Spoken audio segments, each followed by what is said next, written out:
Apakah hukumnya forgiven not forgotten? Contohnya apabila kita sudah memaafkan seorang, tetapi kita sudah tidak mau berinteraksi dengan orang tersebut, alias itu healing versi saya. Assalamualaikum warahmatullahi wabarakatuh, Ustadz Hanan. Waalaikumsalam. Perkenalkan, saya dengan Vio dari Villa Pertiwi Depok. Mbak Vio. Ya. Izin bertanya Ustadz, apakah hukumnya forgiven not forgotten? Contohnya apabila kita sudah memaafkan seorang, tetapi kita sudah tidak mau berinteraksi dengan orang tersebut, alias itu healing versi saya. Apakah itu termasuk dalam kategori memutus tali silaturahmi? Dan maaf, yang kedua agak keluar dari jalur. Apa hukumnya menggunakan kawat gigi kalau hanya untuk merapikan letak susunan gigi, bukan untuk alasan kesehatan? Apakah itu termasuk dalam kategori merubah ciptaan Allah?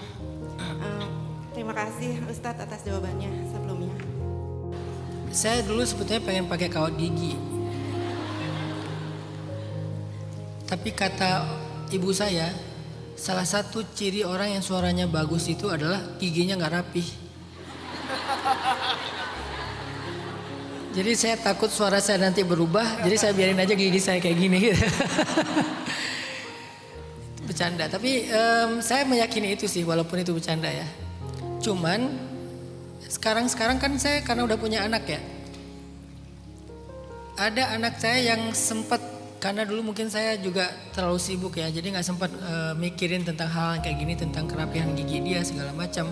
Sebetulnya kan harusnya gigi itu rapi, tapi karena perawatan kita sejak dia kecil nggak disiplin ke dokter gigi, akhirnya kan dia tumbuhnya nggak beraturan kan. Jadi jangan salahin Allah. Kalau gigi kita nggak beraturan, jangan salahin Allah. Emang kitanya yang nggak merawat sejak kecil.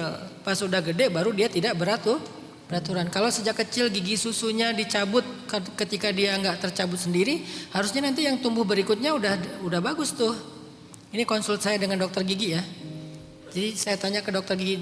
Jadi pertanyaan ini harus dijawab oleh ahlinya. Salah satunya dokter gigi dulu sebelum fatwa.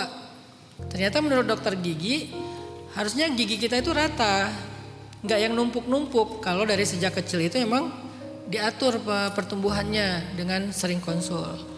Nah begitu dia numpuk itu bukan karena memang Allah menciptakan kayak gitu, bukan. Ada ketidakteraturan yang terjadi karena kelalaian kita.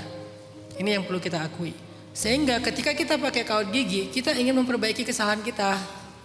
Bukan pengen merubah ciptaan Allah, pengen memperbaiki kesalahan di masa lalu. Tapi saya ngerasa gigi saya itu anugerah. Gara-gara gigi gini mungkin suaranya gini gitu. Kalau gigi saya nanti rata, pasti saya Assalamualaikum warahmatullahi. Jadi berat nanti suaranya. Ya udahlah, itu yang pertanyaan kedua. Pertanyaan pertama, forgiven tapi not forgotten. Saya belum sempat cerita aja tadi karena waktu kita terbatas. Salah satu personal boundaries yang Nabi pernah contohkan dalam konteks emotional boundaries, batasan emosional adalah ketika Nabi ketemu dengan pembunuh pamannya setelah Fathu Makkah, Wahsy. Nabi itu ketika ketemu dengan Wahsy, Nabi bilang, Wahsy, aku sudah memaafkan kamu. Dia udah masuk Islam, dia udah minta maaf, dia udah menebus kesalahannya. Nabi bilang, aku sudah memaafkan kamu Wahsy. Tapi kalau kamu bisa menghindar dariku, hindarlah. Kenapa? Walaupun Nabi sudah memaafkan Wahsy, tapi Nabi gak bisa melupakan kejadian di Uhud ketika Wahsy membunuh Hamzah. Itu kan berarti memaafkan tapi tidak bisa melupakan. Sehingga cara Nabi menjaga kesehatan perasaannya, mentalnya, Nabi belum bisa ketemu Wahsy. Dan itu real banget dalam kehidupan kita. Sebetulnya Nabi kan manusia sempurna. Kenapa ada adegan ini? Untuk jadi contoh bagi kita yang gak sempurna. Kenapa Nabi pernah lupa dalam sholat? Apa Nabi gak khusyuk dalam sholatnya? Khusyuk banget. Tapi kok lupa rakaat? Supaya jadi contoh bagi kita yang sering lupa.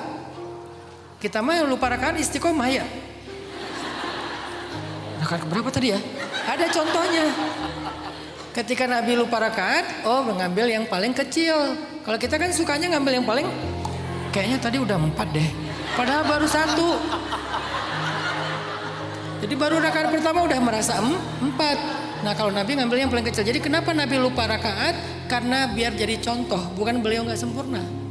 Kenapa dalam rumah tangga Nabi sempat ada cekcok? Apakah istri Nabi nggak soleha? Soleha banget, ahli surga semua itu. Kenapa ada masalah juga kayak di surat At-Tahrim? Karena biar jadi contoh bagi kita sebagai perempuan biasa. Kenapa Nabi bahkan pernah mau menceraikan istrinya? Apakah selingkuh? Nggak mungkin, nauzubillah. Pasti soleha banget. Biar jadi contoh bagi kita ketika ternyata harus bercerai. Nauzubillah. Walaupun kadang cerai itu emang bisa jadi solusi terbaik. Terkadang ya. Jadi nggak bisa kita terlalu kayak idealis. Pokoknya cerai itu adalah perbuatan yang paling dibenci Allah. Ada kalanya cerai itu emang solusi terbaik. Kalau udah fisik, udah disakiti secara fisik, secara mental berkali-kali, bertahun-tahun kan memang udah nggak ada jalan ya. Apalagi udah fisik mengancam keselamatan kayak gitu-gitu. Nah, jadi begitu juga ketika Nabi masih nggak bisa melupakan kejadian Uhud, itu biar jadi contoh bagi kita yang masih belum bisa melupakan. Dan itu nggak apa-apa ternyata. Selama kita tidak memutuskan silaturahim.